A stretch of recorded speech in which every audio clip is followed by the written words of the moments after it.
All right, so welcome back to another episode of Maxin TV. I have here the esteemed Ken Patel, CEO of EV Hotel Group. Just got off the phone with CNBC, but instead would rather be on Maxin TV. Ken, thank you so much for joining the show. Hey, how you doing, Max? How are you? I'm great. I know I'm just messing. You were on the phone with CNBC, but that will be for another day. But anyways, thank you so much for taking the time. Yes, thank you. Absolutely. So before we get into what EV Hotel Group is all about, why don't we talk about a little bit more about your background, where you started, how you got into hotels, things like that. Yeah, so I'll take it back a lot of years. I'll think about my childhood at the time while I'm talking too. So I was actually 16 years old, and my parents stated to me that we had no lunch money. Well, they told me that they couldn't give me lunch money, and at that point, they said you can go work at this hotel that they were friends with, and it was a Days Inn. So they're pretty much stated that Saturday and Sunday, 7 a.m. to 7 p.m. You can work there, and they'll get you lunch money. As I kind of didn't grow up around money at all, had to earn everything. And that was actually my second job. So my first one, I worked at Dunkin' Donuts when I was 14. So I worked at this hotel, and where was the hotel located? It was in Parsippany. Parsippany, okay, gotcha. Yes. So I actually worked over there, and I got to kind of learn the business. And my first day, I was in a very adventurous moment because I felt that if this is work, then my life is so great that I get to sit on a chair and just tell people, let me see their credit card and sign this and give them a key. And I'm like, oh, this is great. Why am I even going to school? Or why am I even doing this? Right. So that was my moment in hospitality. For the wrong reasons, I loved hospitality. Hey, it worked. Yeah. Yeah. And it worked. I mean, from there, after high school, I went to Emirates Academy. That's where I pursued my MBA. Came back. I worked at a hotel in Times Square, and I moved up into that hotel role there. Then from there, I went to Ohio, took on a bigger role, came back home. Then I actually helped open a management company up at that point with owners that had numerous amount of hotels. This is going back 2009. So management companies were just coming about during that time that were effective. So, and then 2018, my wife, for about a few years, going back to 2016, she wanted to move back home, and her home being Atlanta. And at that time, my daughter was about 2.5, 3 years old. And, she kind of sold me the sad sob story that my daughter can't play in the snow. She doesn't get all this time to go outside. And, if she told me that, I would have probably said, no, I just stick with it. You'll be fine. Drink some Gatorade or something. That's right. Toughen up. Yeah. So we moved here in 2018. I've had a vision since I've moved to Georgia, and that's been my intention, is to create a company based on technology. And that vision had kind of taken a step back because we look at 2018 in the industry. 2018 was one of the strongest years in this industry in decades. We can go back and look at those numbers. 2018 is when they said there's going to be decline happening in 2019, decline happening in 2020. And obviously that's what had happened, So we couldn't put the vision into effectiveness because of the fact that people were not geared for change. Our research stated 2018, people did not want change. 2019, they didn't want change. They were happy. Hotels were at like the highest levels possible. So that's kind of where my vision is. That's what takes me to January 12th, 2021. Yeah, to Maxin TV. Yep. Yes, Maxin TV. There we go. So you, just to go back just a little bit, so you you took a big jump from essentially not being able to buy lunch money to, you went to college, you went to grad. How did you even pay for college? Like, how did that even happen? You know? So I got basically a 2-year grant Nice. from my girlfriend's father that was a VP of a company at that point in hospitality. So they gave me the grant to go out. And they told me that if I pursued it with a certain GPA level that I would have there, they would pay for my MBA program. And I mean, I would say I got lucky. I feel I got lucky, but I took that moment that was there and made it the absolute best. Right. You know, where I didn't even have to do summer internships because I could have just partied being in Dubai. You know, who doesn't go partying in Dubai? But, you know, I actually went out there and I was so focused that I said, this is what I'm going to do. And I took summer internships where I met, I mean, incredible people that have incredible knowledge. I mean, one of the things that I always took from one of the people and my mentor and a person I real deal with is she told me that she told me how to learn a market. It's so unique that it's so crazy that, and we're talking, this is like 2000, right? Before the .com is. Right. She said, if you have a sports market, you're bound, depending on how that team is doing from the last 12 months and what it feels like it's going to do for the next 12 months, you're going to have a market increase in hospitality because of the revenue that's coming in from that market and how the occupancy of those stadiums. I mean, it was so analytic. I mean, we're talking 20 years ago now. Yeah. You know, and I'm sure, and if you look at that data and you think about it, you look at and I'm going to take a football perspective here. If you look at the Kansas City Chiefs, Kansas City's a hot market. You think about, now you go down to all the other markets, right? You think about Tampa Bay in NHL. Tampa Bay's market wasn't doing well 2 years ago, 3 years ago. Now all of a sudden the Tampa Bay Lightning have won the Stanley Cup. You know, you've got superstars of football teams, baseball team does well. Why is that market hot? Sports is driving the markets in hospitality. They say when LeBron James was in Cleveland, he drove $2 billion worth of essentially like GDP in Cleveland. Yeah. $2 billion worth of revenue because he was just there. Yes. You know, restaurants, hotels, you know, jersey sales, items, people are around. It's a huge deal. It's a huge deal, and sports has a lot of it to do with it. You know, sports, the markets with the sports, and I'm a big sports fan. You know, I'm a diehard Brooklyn Nets fan. Wow. Okay. Good.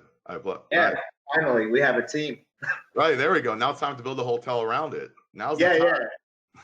So obviously, there's plenty of them around it. You know, and there we go. A lot of money for that one. Yeah. But you know, I mean, that's kind of how we are with the sports industry and the hospitality industry. It's almost a mixture, right? It mixes hand in hand. I mean, that's why the Vegas hospitality sector is going to do phenomenal with the Raiders once we get back to normalizing things. But, you know, sports are needed for the hospitality industry. When we don't have sports, this is the failures that we see. Yeah. A lot, there's no question about it. But is that the single biggest one, or a lot of also business travel? Like a lot of businesses obviously aren't working, whatever. So there's no business travel. So obviously a lot of hotels lose a lot of business. Where does that compare as far as to the sports industry goes? Well, you know, the sports industry is really on their markets, right? But when we look at the smaller markets and you go outside of that realm of where the stadiums are, where they're playing, you know, or where their training camps are, things like that, the focus now has to be optimizing, right? You got to take your best marketing tools. I always say your third-party sites are your best marketing tools. If you're not on it, you better just get out of the industry and go do something else. There's no reason for you to be in this industry if you're not going to play with the third party. Because, yeah, it sucks that you have to pay a commission, but that's your marketing tool. Doesn't mean you have to utilize it on the revenue aspect. You can, but the way you're actually able to market your hotel on there, and there's different ways to do it. Can't give you my secrets, but there's different ways to do it. And it's a secret between you and me. It's fine. It's not like I'm recording this or anything. Oh, yeah, right? There we go. So, I mean, and going back to corporate travel, are we going to see it coming back? It's going to be very tough. And then when you have the big players like Google, Verizon, Microsoft, IBM, Salesforce, you have all these companies that are out there. And, the C3.ai right now, that's just blown up, all of a sudden. He's obviously, I think, he's the executive from Oracle that started that company, and they're going to blow up. But what they came down to a strategy now, and they're minimizing their expense, and they are going to go to virtual. And we look at the tech industry, and if they're having that model, it's going to be very ineffective for the hospitality industry on corporate travel. I understand it's about, oh yeah, people aren't traveling. It's not only about that. There's a lot of different sectors that have to go into that, and we have to look at the tech industry. We have to look at other avenues for it.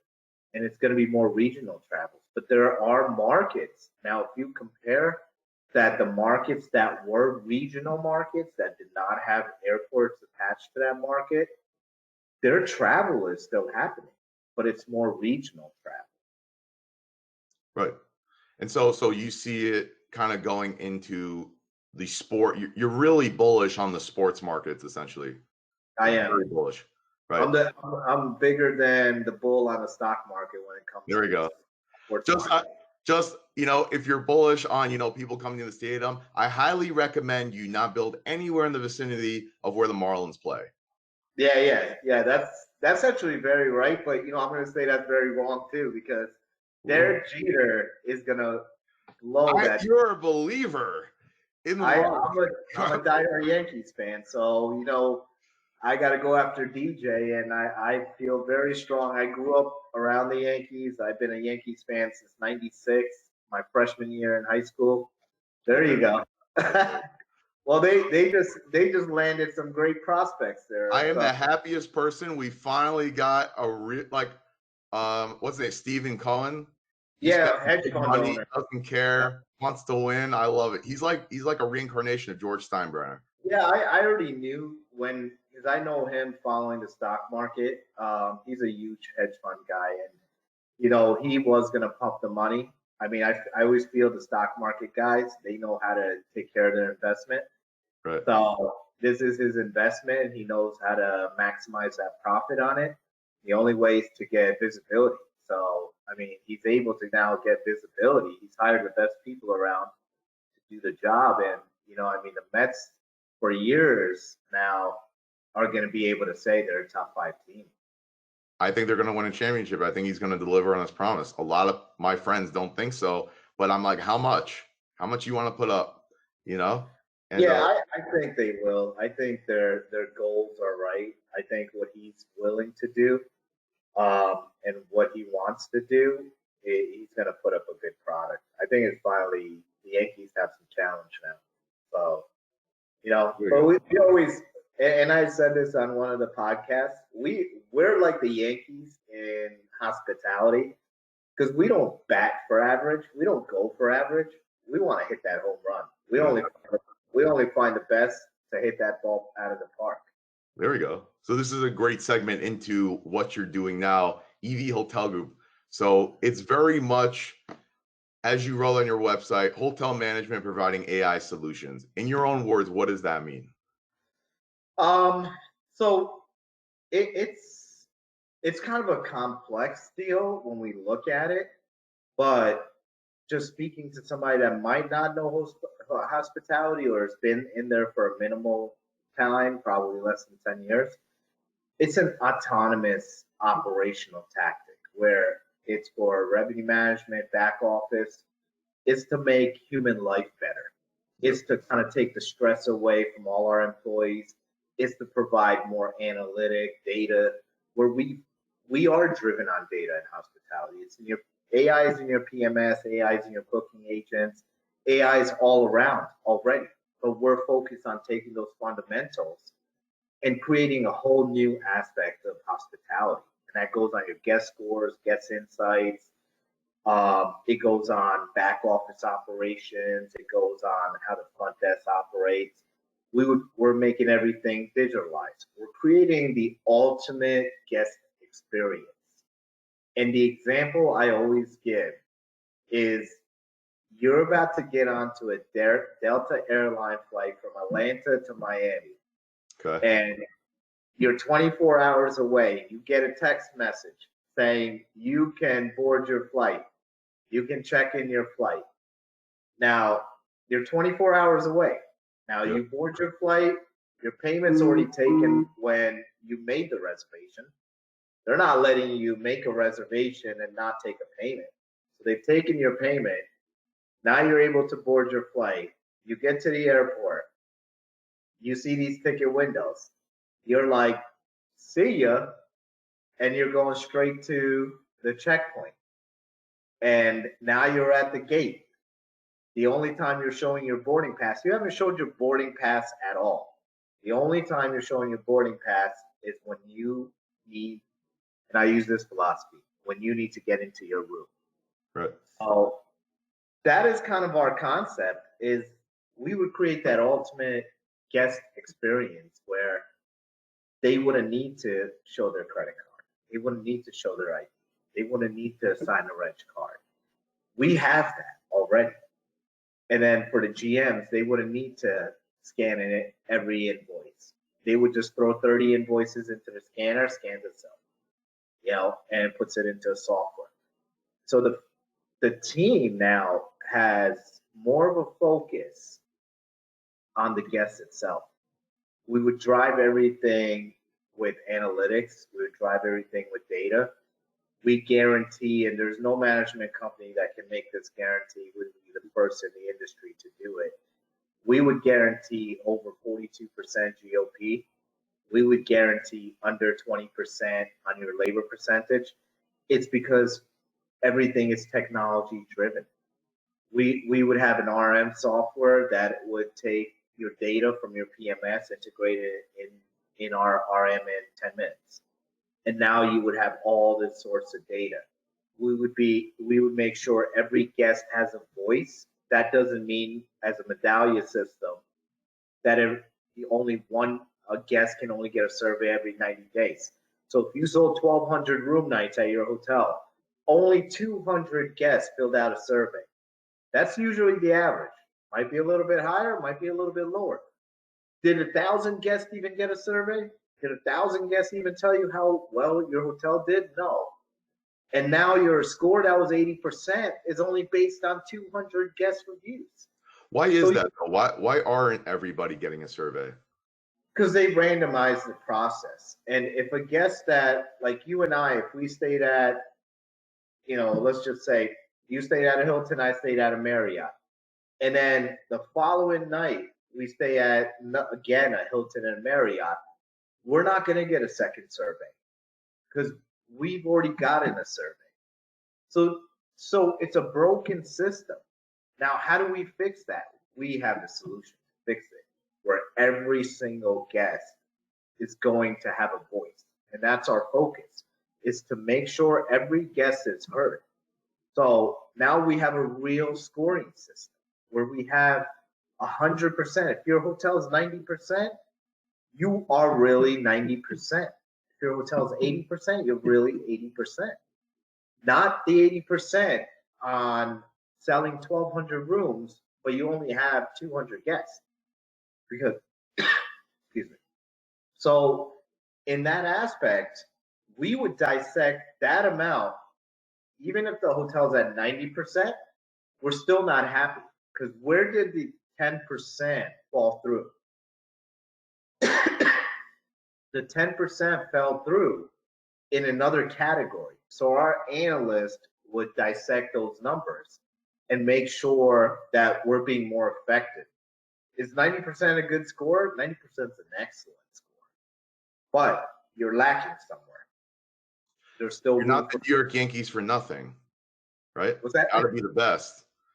Yeah. We have to be the best. You know, I mean, it's everything about this industry, and being in here 24 years now, it's had the movement for technology, you know, but then we have one of the largest brands in the country is running a DOS PMS system. And then we are the largest industry in the world. You could go to a place in Australia that's got 8,000 people, but you've got a bed and breakfast. You've got something that belongs to hospitality. And you can't get that feeling anywhere in any other industry. You know, I mean, we are the largest in the world, and we can't have the auto industry where now we're close to having cars driving by themselves, and we're going to be pretty much sitting in the back seat, you know, where it's telling you that you can't change your lane because there's a car to the left or the right of you. You know, we don't even have it formulated where a guest can actually use their phone to check into a room. And there's few brands that have it. There's a lot of brands that don't have it. You know, and we just don't have the process. But we have the processes where we put our employees where they're worrying too much about making sure the shift reports are done, making sure the bucket checks are done, printing their reg cards. And this is only front desk I'm talking about. Yeah. Housekeeping, they got to make sure they vacuum the room so they don't forget to vacuum the room. We have a solution for that. So we would take 10 minutes off of the NPR. The average industry NPR for a checkout room is 28 minutes. We would bring it down to anywhere to 18 to 20 minutes because we have a solution for that. So how would you exactly for that specifically? We have in that version, we have a partnership with somebody that's actually, we would be providing robotic vacuums with GPS technology. So with the GPS technology, it would be following the housekeeper everywhere. It's a very neat process. Oh, yeah. It's very neat. So you won't, and what I mean by when I say technology-based solutions, it's not always going to be robotic. This is only the one instance where we do have robotic, but you know, this example right here is kind of solving the problematic issues that we have. The problematic issues that we're having is the housekeeper forgets to vacuum because the time constraints that they get a call from the front desk, get a call from the GM. You know what? We need that room. We have the guest here. We need you to do that room quick. Okay. Need that room quick. That quick resolution is not always a positive resolution. Most of the time it's a negative resolution. So they forget to vacuum the room. Next thing, before the guest, not even before, once the guest walks into the room, they're always seeing the room dirty, right? And how can we have an employee be more effective? Take the workload out. Take more of the workload out. Now, we're taking the workload out, and it's really effective because whatever amount you spend on the regular vacuum, you're spending $100, $150 on that vacuum already, right? How well do you think that vacuum is going to run after a month? Because no one's even cleaning. By the way, the vacuums suck because I personally, you might not notice, I personally have cleaned and vacuumed 6 floors, which is an entire hotel. It was a very large, full-service hotel. The vacuum seemed like it was from the 1980s. I blew out my back. The vacuum sucked. to not work, and there's got to be a better solution. I'm so glad you brought that up because I actually did vacuum a hotel. Yeah. Yeah. It's the worst. So, and I have two in my early years, and there we go. And I would tell you that, you know, everything that we've thought about, it's, I mean, day and night research, day and night things that people have went through, you know. So we've came up with all these solutions. We've came up with how can we maximize, for an owner standpoint, how do we maximize profit? How do we minimize the expense, right?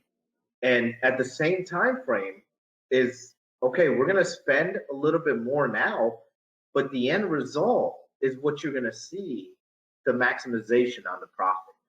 Right. And spending $150 for that vacuum right there and not being effective is not a good thing, because not only is that vacuum going to suck after a month, no one's maintaining it. Your engineering department is not going and maintaining that vacuum. We know that. I don't care if anybody tells me and sits here and no, I believe it. No, I believe. I told you that vacuum looked like it was from the 1980s. Yeah, and they don't. They say they PM that vacuum. They're not PMing anything. No. And I'm not going to knock them. They do a great job. But no, we can knock them. That's fine. Yeah, and I mean. I'm kidding. It's fine, though. I mean, like, you know, we rather have their focus to make sure they're PMing a room, right? Let's put their focus to PMing a room. So that's kind of where I mean is we're kind of putting people everywhere. And if we have a housekeeper that can now just focus making sure the bed is just the best looking bed, the bathroom is clean, let our friend Mr. Robot do the vacuuming, and then at that point you're taking time away from that. They can be more effective in doing more rooms. You know, we go to a different model to how housekeepers pay. So we have that too. We go, instead of the hourly model, we go to a different model for them, to how their pay structure would be. And I think they would love it. For us, it would be great too. So, I mean, we have these solutions to make everyone's life better. And that's what we mean, let's make human life better. We have the front desk solution. We have the laundry solution. We have the housekeeping solution. We have the maintenance solution. You know, we have the GM solution. We have the sales solution. I mean, you name it, all the solutions are all technology-based driven. And this industry hasn't had that effect for decades. They've been living in this black hole, where the black hole has sucked everybody in. It's this huge vacuum that has kind of just taken it all in, and they're not changing the vacuum bag right now. So it's the only vacuum that worked in the hospitality. Yeah. It's a way that we were too focused, you know, and this is the thing is, before COVID happened, the owners were happy that they were making so much money. They were making great revenue. They didn't care what the expense was. They were like, okay, you know, if this is good. They weren't like going crazy that their guest scores were, you know, down or heading downwards. The management companies were operating the same way. And now things have changed. You know, we have to shift our focuses, where the guest insight is at the most critical point in this industry, because you have concepts like Airbnb.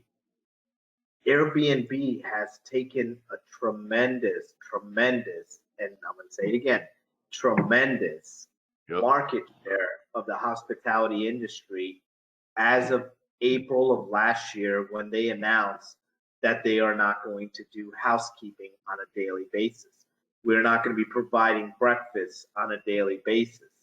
We're not going to be doing this. We're not going to be doing that. And yes, they have the right reasons for that, but that's where Airbnb tackled it. And they said that we're offering you the same for less than 30% to 40% discount. So a family of four saves 40% when they stay at Airbnb.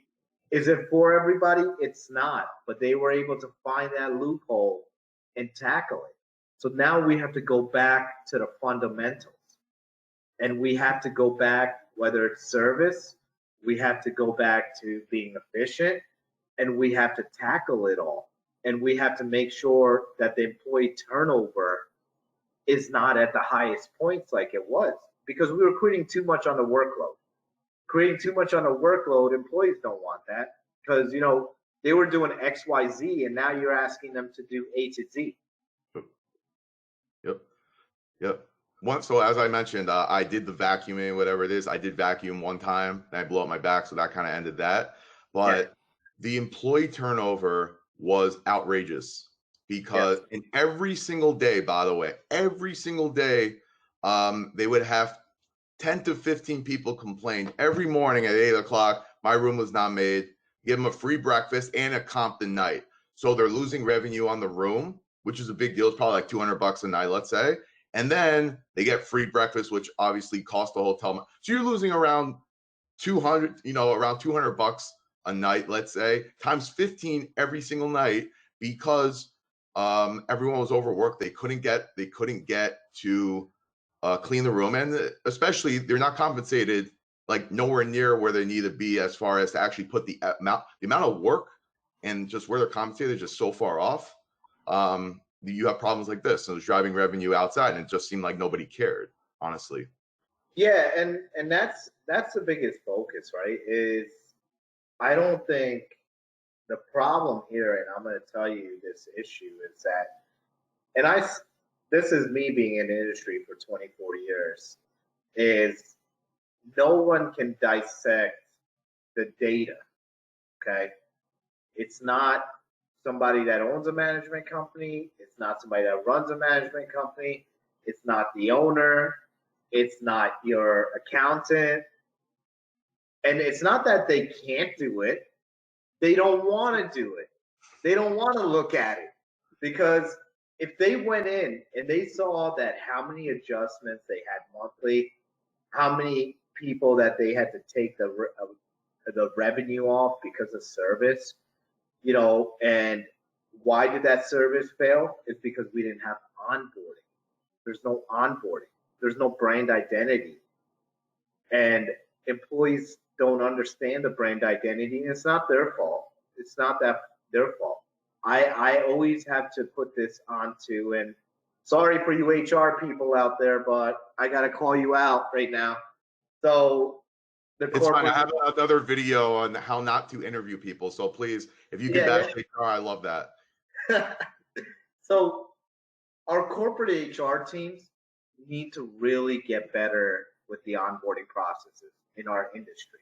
They just can't be, oh, I'm gonna put up an ad for a GM, and that's all my job is. Or I'm gonna make sure my only job is make sure the company doesn't get a lawsuit.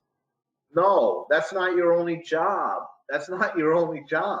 Your job is to make sure that we have the best staff possible and they're able to do their jobs. We have to have a proper onboarding, whether it's to let them know that this position is what this position do. If they work for Hilton, this is what your Hilton requirements are. This is what you're expected to do. This is how the plan would be laid out for you. This is how you can grow within us. This is what the guest expects. All of these things are not laid out. My first thing in our company was that let's make sure we create the proper onboarding procedures. Whichever brand we work with, we need to make sure we are taking their videos and what their materials are, and let's put it towards our onboarding. Because, and I had this happen, it's a true story. I was involved in a presentation at a hotel, and it was an IHG property. And, I was with our regionals that were doing the presentation, and we were teaching the staff about brand identity. And, the first question that was asked is, what's IHG? And, oh, man. Oh, God. And at that point, everybody said in-house guest. And we wanted to know that. It's not like, oh yeah, we were surprised and shocked by it. We were, but we wanted to know that's kind of where they are. It was a great producing hotel. I'm not gonna say it was like, oh yeah, this is the reason why we failed. No, but we're missing that. It could be a great producing hotel. You could do great in all aspects, but down the line, you are going to come down. You know, and we call that in the stock market, we call it a pullback. Yeah. We call it a dip. We call it a pullback. You're going to have a pullback. Where you're going to have a pullback now is from the guests, because the guests are going to see that pullback, right? Is the guests are going to know that if you have a frequent member with IHG, Hilton, Marriott, and the other brands, they know what the brand is. They're getting plenty of emails. They're getting plenty of collateral to know what the brand is about. They know what their programs are. But these are part of the onboarding tactical ways we need to do it. And I feel that's where HR departments do fail. And that is the reason I never want to say that I'm not going to put it on the hotel while we have turnovers and hospitality. But it has to come from higher up, right? If my company doesn't do well and, you know, we're failing at something, the finger has to be pointed at me, you know, and that goes on the HR departments. If your hotels are not doing well and they're having high turnover and you're needing to replace front desk agents all the time and line level employees and GM turnovers, employee turnover, you got to look yourself in the mirror and say that, how do we correct this? It's not the hotel. It's not the GM always. You can't always point the finger at the GM. It can't be the GM all the time. You know, it's got to be how you're the person that is leading the GM. You got to lead them, and you got to lead by example. And I don't believe they're doing that. And if they are, you know what? I got a big EV for you. I am so glad you're on my show in general, but to bash HR, this could not have gone any better. I am so happy you are on. I would have had you on even faster. My gosh, I've been saying this forever. HR is a complete, oh, wow. Okay. Yeah. Thank you so much for saying that. It's I one don't thing from me, it's another thing coming from you. Definitely. I don't even want to say I bash HR. Fine, okay, fine. Well, yeah.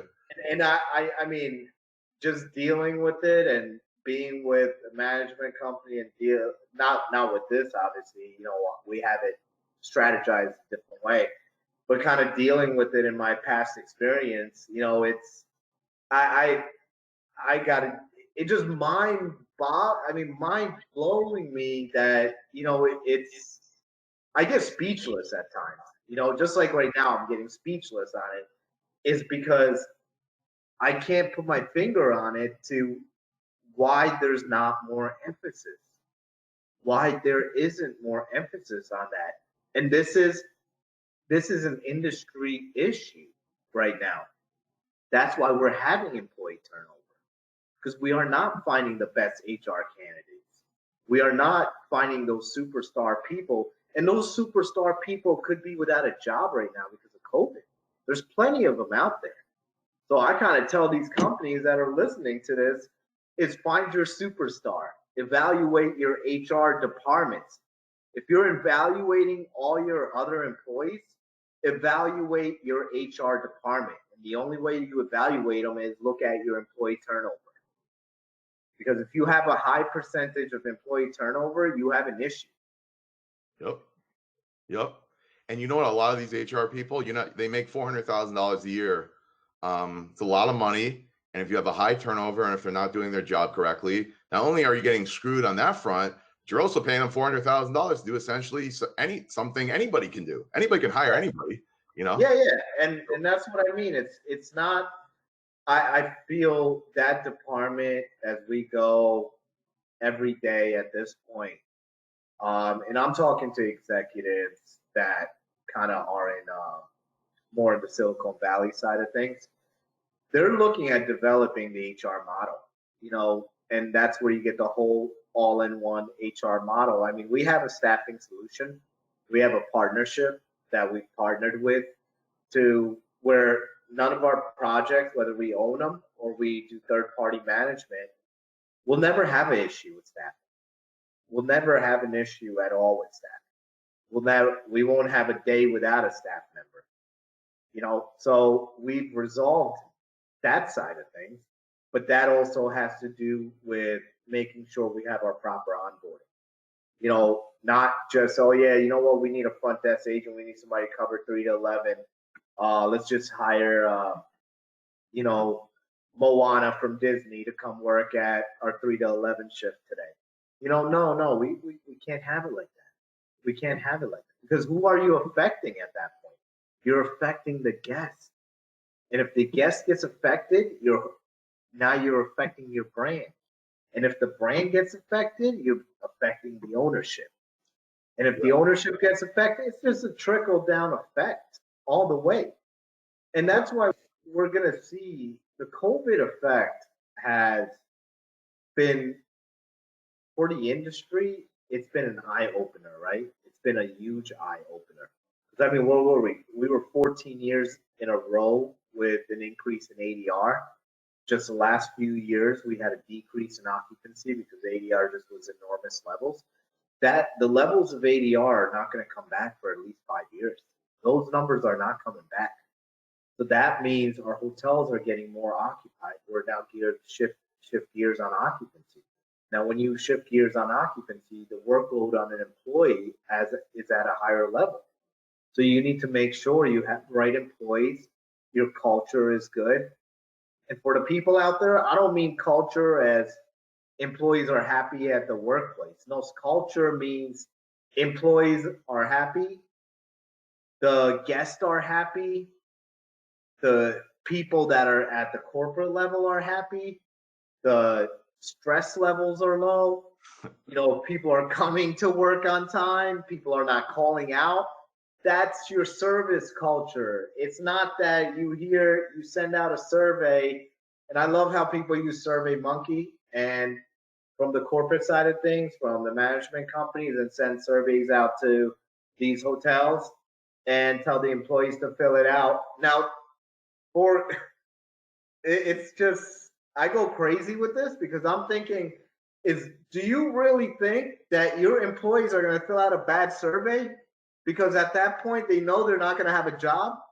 You know, I mean, like, do we really think that's going to happen? And I just feel like drive the service culture. The brands do an excellent job. I got to say that one thing about all the brands do an excellent job when it comes to service culture. IHG's got their celebration week, Hilton's got their thing, Marriott, and just downwards. And they have it down where they feel they need to babysit the hotels to drive the culture. And that's why they put so much emphasis on it. But what EV Hotel Group does is we've created that mitigation department, right? Where we're like, okay, we're going to drive it. We're going to do it. So all of our partnerships and our assets and our third-party management contracts, we are driving it, you know, and that's the reason we're getting a lot of feedback too, because we're the new concept. I would say we're the autonomous hospitality management, new concept, new management. We're not driving force to the old model.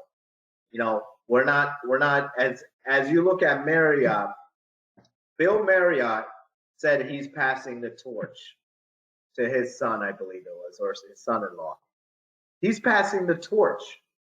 Now, if he's passing the torch, we need to pass the torch to how we operate differently now.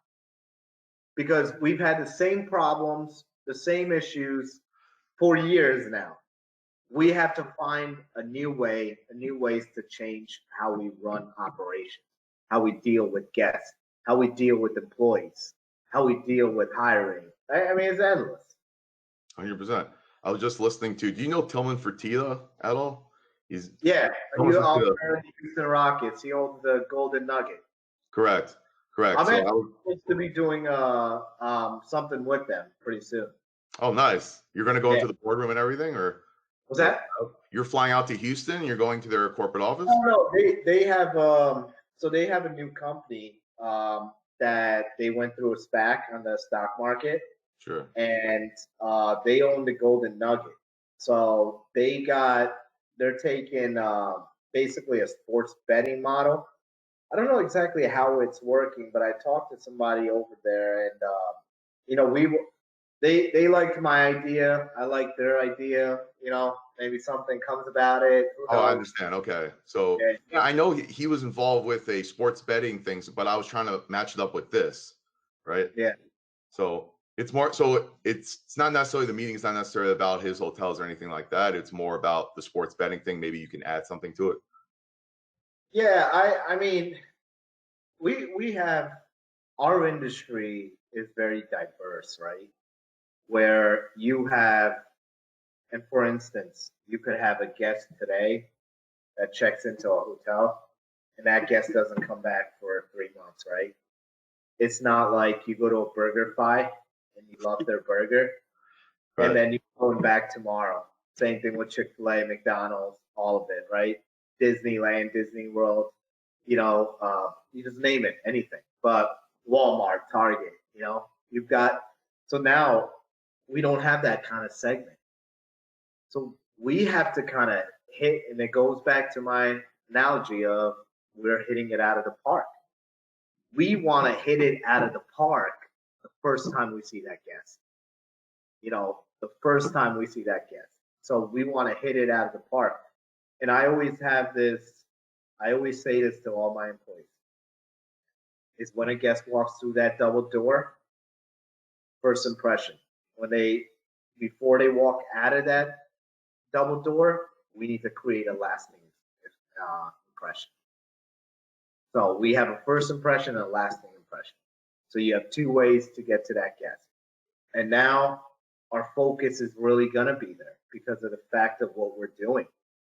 Where before, what was happening is if you were checking into the hotel, you had to go to the front desk. Now you had an agent that would handle the credit card. Now the agent charges the wrong amount on the credit card. The agent gives them the wrong reg card to sign, gives them the wrong room key. I mean, anything, if there was a mistake to be made, and if that mistake happened there, forget it. Just forget it. Don't even show up at the front desk, because you know what? That guest is not going to be happy for the rest of the day. Right. So what we're doing is we're taking the problematic issues that would happen and we're making them obsolete. Exactly. And there is a pitch there for sports betting, as we were talking about, right? As what sports betting is happening in this country, it's kind of finally coming around, right? And it's not like it wasn't there, right? And I would kind of take that pitch and I would look at the hospitality industry. It's people that love sports and that are diehard sports fans, they're betting on sports. They're betting on sports with overseas accounts. They're calling their bookies. Yep. They're calling other people. People do it with fantasy football all day. Of course. Right? Yep. Now they're able to take that industry and say that we're tired of losing money. We've been listening to our people. We've been listening to our clients.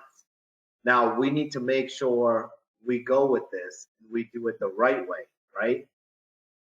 Our guests have been saying for hospitality that, why do I need to go to the front desk? Why do I? And then you have a company saying, can you send me the credit card authorization on the phone? Can you send me, can you email me the credit card authorization? So, you know, you're getting a credit card authorization to them. They're sending it back to you. You're finding the card. You need the card, the driver's license, and all of it. And I understand the fraud that's behind it, but don't we think that there's fraud in Amazon? Don't we think there's fraud in airlines? I mean, at that point, where do you think, how do you resolve the fraud? It's very easy. And we have it. It's basically they're scanning their ID and supplying the credit card. You know, I mean, it's very easy. Now, if somebody supplies their credit card and ID and is ordering an Amazon product, now, when do you think the time frame will come that that person will be caught? Eventually, right? Eventually. So how many times do you think it will happen? A very minimal amount of time because of the fact we have the securities in place. We have the proper security protocols already in place. That doesn't have to do anything with our technology. But, and this goes back to that sports betting, is they have listened to their consumers. We as an industry in hospitality, we have not listened to our guests. And us at EB Hotel Group, we're listening to every single guest. And I can't tell you the source because we are going to put this on our website. It's a pretty prominent source. It's an international article out there. 86% of hotels that imply and use, and I mean use as in they're very creative and using AI, have less operating costs. 86%. If that doesn't get your hair up, I don't know what does. Yes, 86%. Yes, sir. And that's where we want to be innovative. We want to revolutionize the industry. And I think I was on a call with, I'm sure you know who Christine Treppy is. Christine Treppy. Exactly. Yeah, Christine Treppy's very big in the industry. Oh, that's right. Yeah, I do not. Yeah, I know exactly. Yeah, I got you. Sorry. Give me a second. She just joined our advisory board, right? Yeah. She just, her eyes opened up after we went through the whole plan and everything. Yeah. And I think that's been with everybody. I mean, everybody. I mean, we get calls, feedbacks, all of it. We don't even have our website's not really even up. It's up, but because I told the director of IT, I'm like, dude, you got to get this thing up because, you know, I'm tired of telling people what we're really about. Everybody wants to know. Just get the website up. Kind of, we'll throw everything else. We're going to have a very unique site where it's going to have an EV calculator. It's going to have, and we want to be very tech driven, you know? Sure. And like, we want that data. If a hotel says, there's a lot of hotels that might look at an NPR. I know the hotel's got software. I know the hotel's got software. But how much of the software are they looking at? If I was to ask a GM that what your NPR was yesterday, I can guarantee you 95% of them would not know it. Why don't they know it? Because they're tired of jumping from one software to the next software to the next software. We have an all-in-one solution where it does everything all in one. And you're not jumping software to software. So that's kind of where we are with it. And our focus is to make sure that we listen to our guests. We make everyone's life more, I would say, easier, where they're going home, they're able to sleep, they get focused, they're able to come to work the next day, and the time management skills are better. The onboarding skills are better. The protocols are better. They learn about the brand. They learn about the data. I mean, if you ask a housekeeper what NPR means, they'll be lost. You know, and you tell a housekeeper that clean a checkout room in 30 minutes, and they're like, you're asking me too much to do. You're asking me too much to do. Now, if you tell a housekeeper that, you know what, it's usually 28 minutes. Here's an article. Industry standard says 28 minutes, but we expect you to clean it in 16. Why? Because we're going to have a robotic vacuum that's going to help you and walk with you as your friend. Now, does that go a different way with the staff? Yes, of course. Now you've created that sort of culture, you know. And there's hotels that you can look at. The Wynn in Las Vegas that is all focused on AI. The Clarion in Stockholm that's focused on AI. They have different ways of doing it, right? They have different ways. Are we asking hotels to spend the money that Wynn is? No, absolutely not. The cost is very minimal. You know, as to say somebody that might have only spent a few $1 million on a hotel can imply this cost and still be effective. Now, we don't differential whether a hotel is 1-star or 5-star. We would just implicate the technology depending on how many star hotels it is. And that's kind of how we go from A to Z with everything. And it's just like I see the management companies out there, they sign the contracts, they tell you it's whatever 5-6 year clause. You know, you can have an out after 3 years. Where we run everything, where we would tell you that you'll have a yearly contract. That's it. You'll have a 3-fee structure where it's a base fee, a percentage fee, and the third one is an all-inclusive, out of this world that every owner will be happy about. You know, yep. And no one really has that. So we don't handcuff anybody. There's no handcuffing here. We're all about, you know what, if you're happy, let's go. You know, it's the model of DoorDash, Airbnb. You look at all these different companies. If you're not happy, Amazon. If you're not happy, let us know. We'll make it right. And that's what we're focused on. We're not that, oh yeah, you're stuck with us, you can't get out. It's going to be like, you're going to love us and you'll never hate us. Correct. Yeah, that's the way I like to do business as well. That you're so confident in your abilities that you can offer those guarantees, you can offer those, and you're not worried that they're going to go somewhere else because you know your value, you know how good you are, and you know you're at the table. Right, and our product is very strong. This is, and I've said this, it's the partners that are involved and the people that are involved and the team that's involved and the 250 developers that are involved, is that this has been a plan and my creative thought, and my team calls me the Elon Musk of hospitality.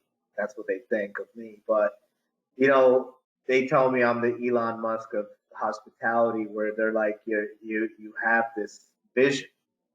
And the vision's been there for a while. I've put technology in hospitality for years with different management companies. I've introduced management companies to Core. I've introduced management companies to hotel effectiveness. I've introduced management companies to all these different technologies. They never used it, whether they were smaller or bigger management companies, huge management companies too. So, and other softwares that no one's heard of. So it's not that I haven't introduced technology. I've got a bigger vision for it, and I've got a bigger insight for it. You know, where guests are gonna be able to say that I want pizza, and it's gonna give them a choice of the pizzerias locally, and they're gonna be able to order it. You know, we're talking to big time players on how we would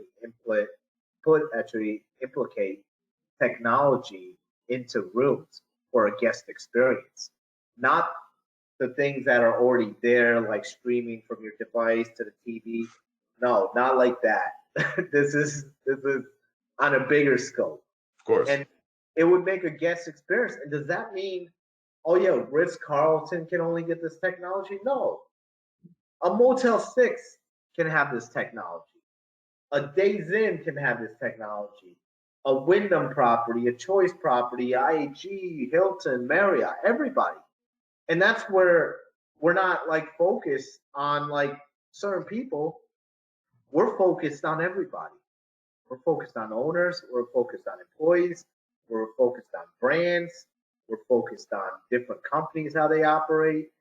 You know, and we welcome everybody. I mean, if there's management companies out there and want insights that we can help you without thinking that we're going to take your business and taking your bread, all for it.